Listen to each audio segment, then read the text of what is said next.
So for the final report today for our annual Parochial Church Council meeting, I want to present to you some of my prayerful things as we consider looking forward in 2018 and early 2019, particularly exploring what I think God is calling us to be and do. I want to continue the theme drawing on the gospel reading from this morning and of my teaching this morning as we explore how we not only develop what we do for people who come to church, but increasingly what we do for people in our parish. So that's particularly thinking of the de-churched and the never churched. And this is our parish.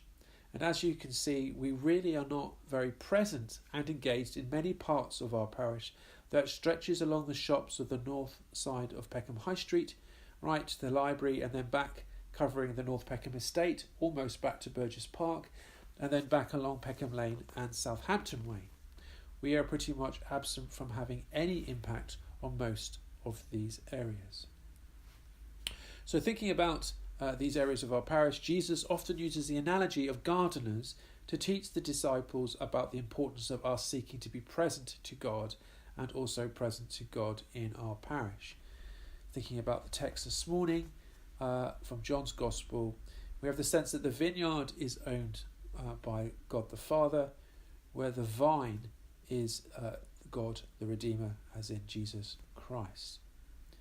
So thinking about this, we need to consider this in the context of the needs of our parish.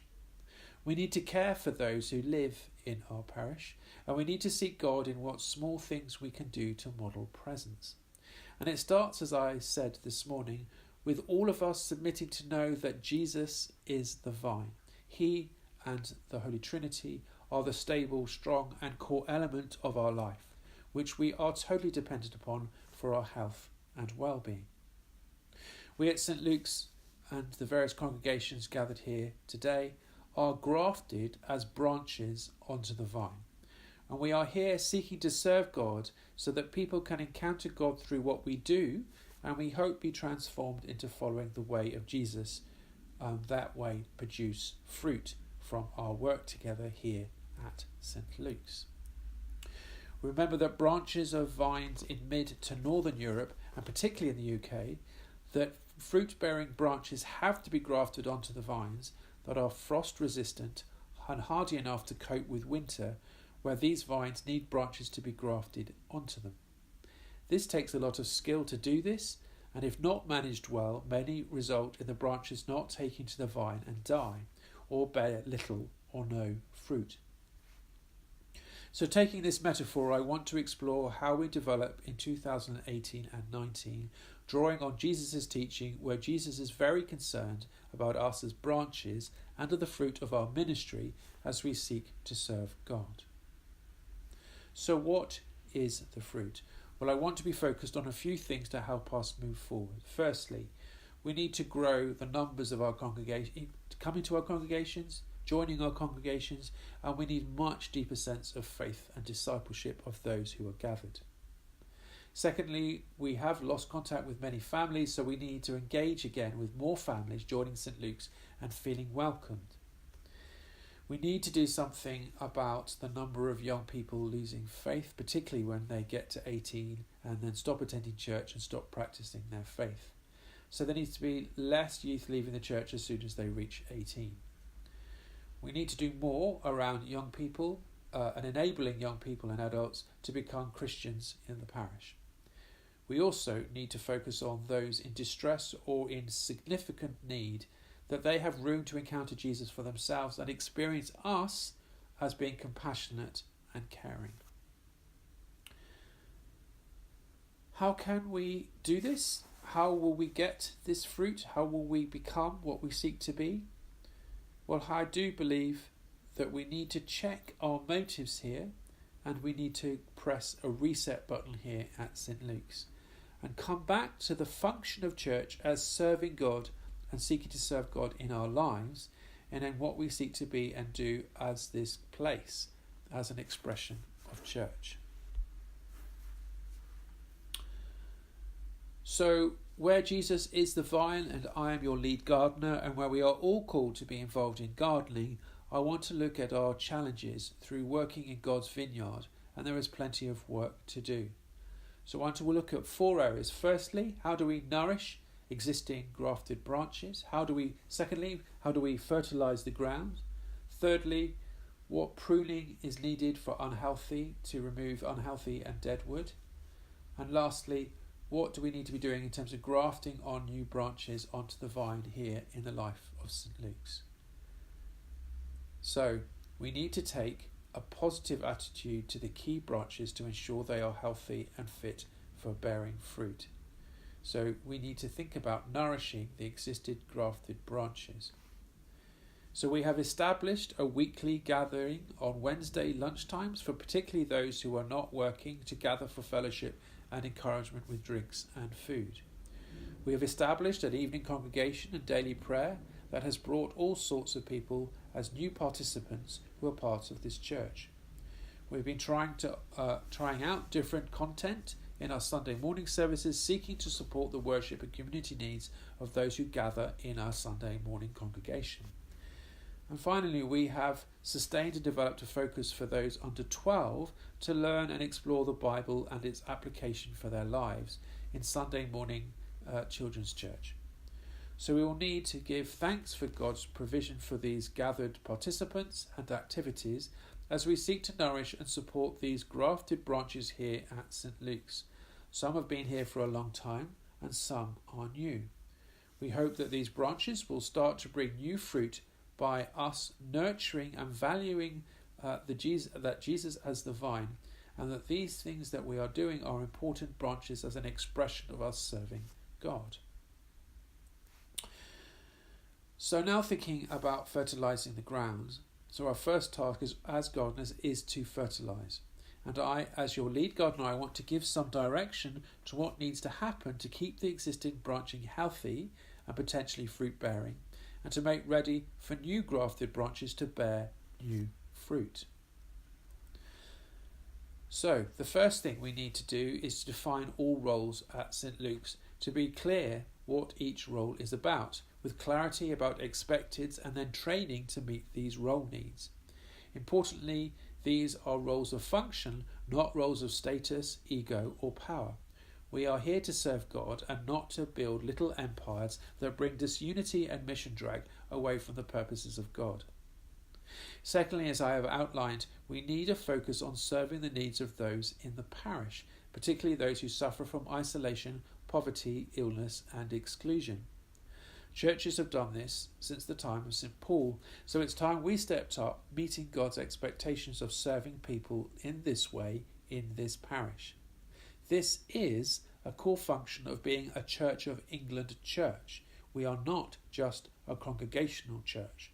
We need to serve in this particular place in North Peckham and not just those who come to worship services. Thirdly, Mother Sandra and the lay leaders group have been exploring further changes to the Sunday morning service. These will be aimed at improving our welcome and our inclusion of younger people, and included within that content that brings life and spiritual depth. Regarding the Sunday evening congregation, we have established a rhythm of differing contemplative forms of worship service, but attendance remains low, and this will need a working group, I believe, of the new monastic community and evening service group to explore how we can expand, promote and develop the service to increase numbers. Brother Sonny was rightly commissioned in late 2017 to lead a full review of the hall. We need to consider how we can use this resource to further God's kingdom, as well as developing a sustainable funding model so the hall not only covers its costs, but we generate income to be able to plan for painting and maintenance. We are aware that there has been a massive change in how the hall is used, as it used to be used by many voluntary sector organisations with local authority funding, but with the withdrawal of so much funding, the use of the hall has dropped. And we remember this is not the fault of the local government. Our local authority here has had a budget cut of 70%, so it is not their fault. Mother Sandra leads the subgroup for youth with an expanding remit to develop a fresh expression for unchurched youth. I still strongly believe that God is leading us to support a new pioneering initiative in Kelly Park, working in partnership with Peckham Citizens, the Friends of Kelly Park and the Bradfield Youth Club. The remit is also to make recommendations about starting and developing a Sunday morning youth church for churched youth. That's children over 12 and under 18. Now that we have detailed data for 3 years and an overhauled computer system to help us improve how we manage the finances and the financial planning of this church, I want the PCC to set up a new finance committee to be a subcommittee of the PCC, to help develop standards, transparency and improved financial reporting to the PCC and its regular meetings. Again, I so apologise for the day of this today for this year's accounts, and a timeline will be established to ensure this does not go wrong next year. At the moment, we are totally dependent on Lendl giving many hours of her time each week, and so I think it is time we seek to develop a finance team, not only of Lendl as our treasurer and Catherine Menker as our parish finance officer, but new assistants to help with the enormous administration needed concerning financial management and data entry. We are therefore looking for 1 or 2 people who would want to develop skills in financial administration to join this new volunteer team. Finally, we have a full functioning and working website and a number of social media and web subsites. These are working, but we need to consider our communication strategy to ensure we keep things up to date and on message. And so thirdly, now thinking about pruning unhealthy and dead wood. We do need to think about pruning, which is about cutting back, cutting out the things that do not let existing and newly grafted branches to do well. Pruning is always painful for the branches and not easy to do and actually not easy to lead, but an essential thing to do if there is to be fruit that God expects of us. So what is the pruning we need to do in this year 2018 and 19 regarding pruning unhealthy and dead wood? Firstly, in the last year there has been an almost unbearable amount of interpersonal conflict between us sisters and brothers, particularly in the context of the Sunday morning congregation. I know that a significant amount of our time and energy, and particularly of the clergy team, has gone into dealing with huge levels of conflict and an unwillingness to let go of strongly held convictions or unhealthy patterns of communication and behaviour. After talking this fully through with the church wardens and Jane, our archdeacon, I think it is time we face the culture in this church, which I think has been going on a very long time, not befitting of any expression of the church as the body of Christ, of too much angry confrontation, unhealthy patterns of conflict, and talking behind people's backs, where people do not say what they say to people's faces, which is slander. And I'm also sorry to say there's far too much status-orientated, inappropriate behaviour. If the Sunday morning congregation is to grow, we need to face this change of culture, and this needs severe pruning.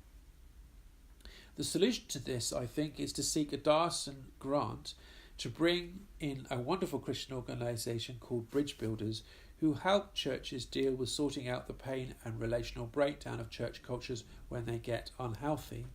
And I am, as the priest in charge, going to insist that this issue be faced head on, which will need your involvement and participation in helping take this congregation back into health. The next pruning, I think, is crucial.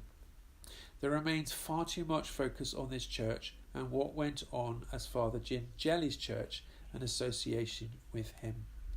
I cannot and will never be Father Jim.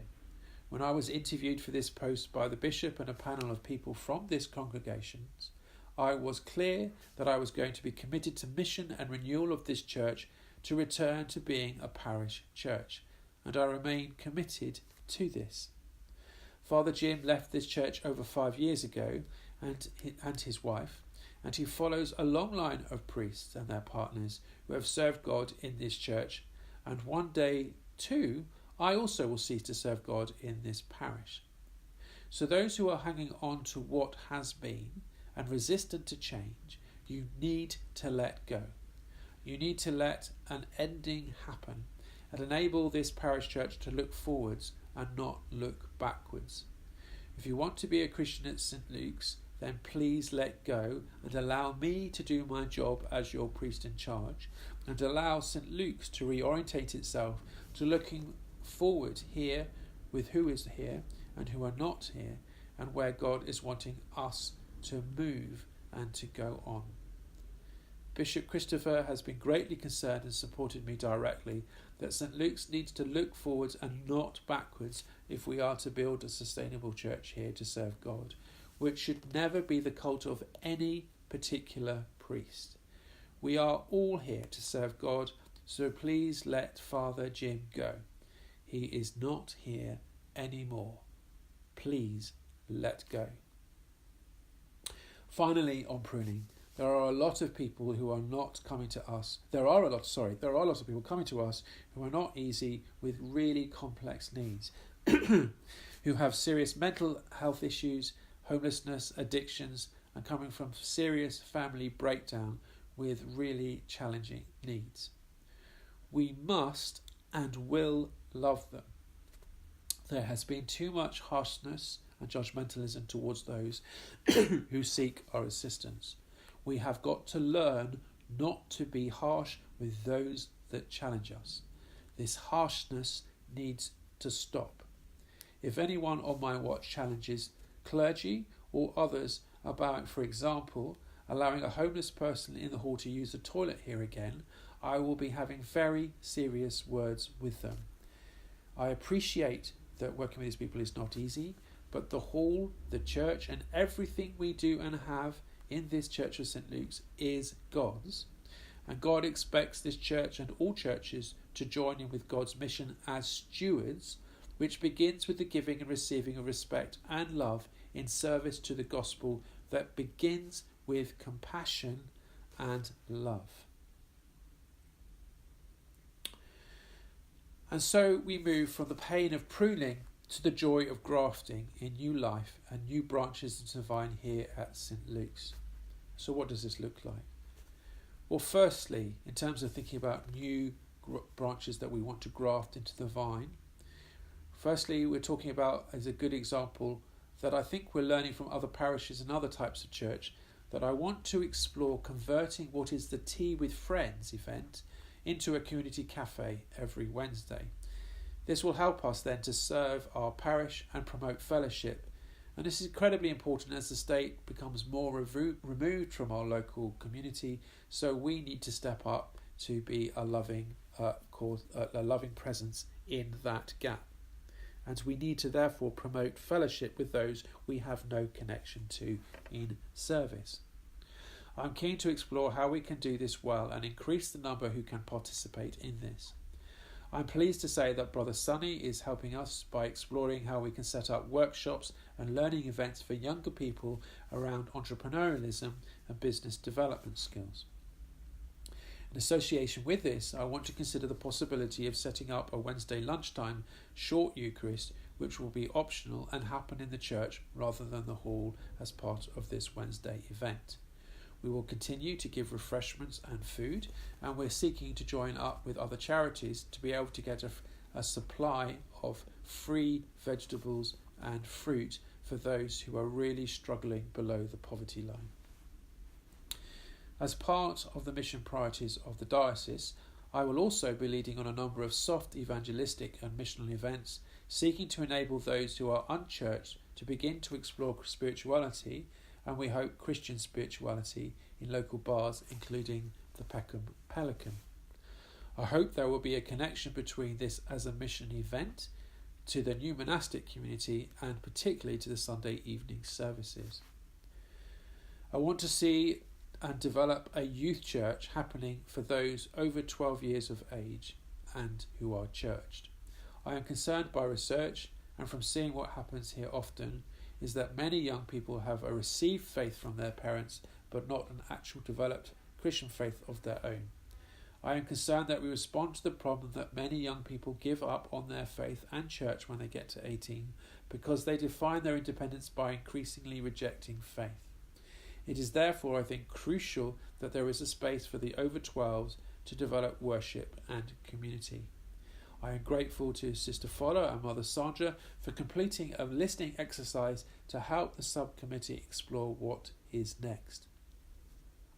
Finally, with the assistance of Father Collins and Mother Sandra and Yemi Arspar, I want to see an expanding and comprehensive pastoral parochial care programme. Already we are seeing more requests for funerals, baptisms and home visiting, including a new residential care home in our parish. I want to see more growth in us serving the pastoral needs of those in this parish.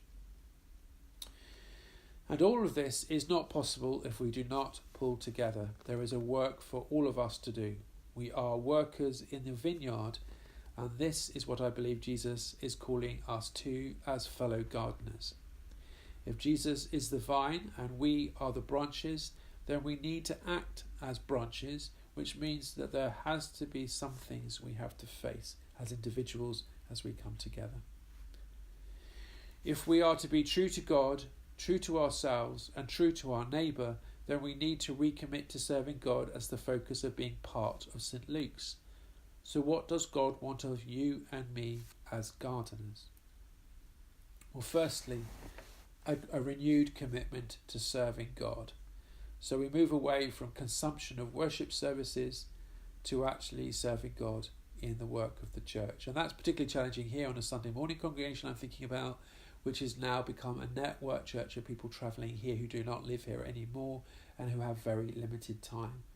So there has to be a recommitment to try and find local people as well to be part of all our congregations so that we live a much healthy balance of worship, mission and community as we serve God. Secondly, as you know, we've been trying to deepen our discipleship, and therefore I hope that will lead to an increased restlessness for transformation, not only of ourselves, but of our neighbour. Given all the complexity of the culture here, we need a greater commitment to love and humility. That's crucial.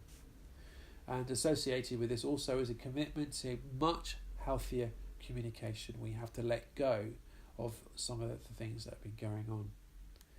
We also need to be much better at being a welcoming place. We need to be particularly welcoming to new people. We do have a little bit of a problem that people come here normally because of the websites. They come here once and never come back again. So I think that has something to do with our content of our services. But importantly, we must be a welcoming people in all our activities. Next, we need a commitment to forgiveness. So we need to live the teaching of Mother Sandra and Father Collins in the forgiveness series that we had in Lent. And if you missed any of that, all of it is recorded in our podcasts, accessible through our website. We do need more people to commit time to volunteer roles in this church. As you know, we have no paid staff other than clergy, so we are totally dependent on volunteers, and therefore we are, and also very dependent on a few, and we need more. Next, we need a commitment to an everyday discipleship. This must not become a Sunday-only church, which is the great danger of becoming a network church. So, as with the evening service congregation, the Sunday morning congregation needs to think about how it participates in everyday discipleship. And lastly, I'm asking for a greater generosity, that we are supportive of all the initiatives at St. Luke's here as a mixed economy parish. So if new monasticism is not your thing, then please be supportive of those who are called to live it. If the Sunday morning service is not your thing, then please be generous in supporting those who are called to participate and lead it. I want to see a greater appreciation and support of the diversity of things we do in the name of St. Luke's. And in this way, I do believe new fruit can grow, new seeds for the kingdom can flourish. As we fertilise and nourish the soil and the branches, as we prune back the things that are dead or lead to unhealthiness, as we graft our new branches to bear fruit, so we are called to serve God in this parish as we look forward in 2018 and 2019. And our goal remains to be a mixed economy or mixed ecology church. And so I hope these existing and new branches will become established in the next year, that we will see further growth in the new monastic community and Sunday service. evening service, that the new community cafe will make inroads with those who live around our parish and particularly connect to those who are struggling, who are poor and who are ill. I want to see the implementation of a youth church on Sunday mornings, and I want to build on the incredible work that AO has done in re-establishing a children's church. My heart still is very focused on a youth fresh expression in Kelly Park aimed at the unchurched and use the closed youth facilities of that park. And I want to see a revitalised and healthy Sunday morning congregation with again a renewal of focus on families. And so I hope these existing and new branches will become established. And I believe all this is achievable if our priorities are in the right place. We are branches and we need to grow them healthily. There are many things that we need to do as fellow gardeners, and we are called to do this together. So can I invite you to stand now and read this text with me, which is what Jesus calls us to be and become, and what happens when we live this way. So let's read together this text from Philippians chapter 2, which I think is calling us to obedience to the vine, taking Jesus as our example, and that we must recommit to being followers of the way of Jesus. So let us say this together. May our attitude be as that of Christ Jesus, who being in very nature God, did not consider equality with God as something to be grasped, but made himself nothing, taking the very nature of a servant, being made in human likeness, and being found in appearance as a human, he humbled himself and became obedient to death, even death on a cross. Therefore God exalted him to the highest place, and gave him the name that is above every name, that at the name of Jesus every knee should bow, in heaven and in earth and under the earth, and every tongue confess that Jesus Christ is Lord. Amen. And that concludes my report as your priest in charge as we look forward in 2018 and early 2019. Thank you for listening.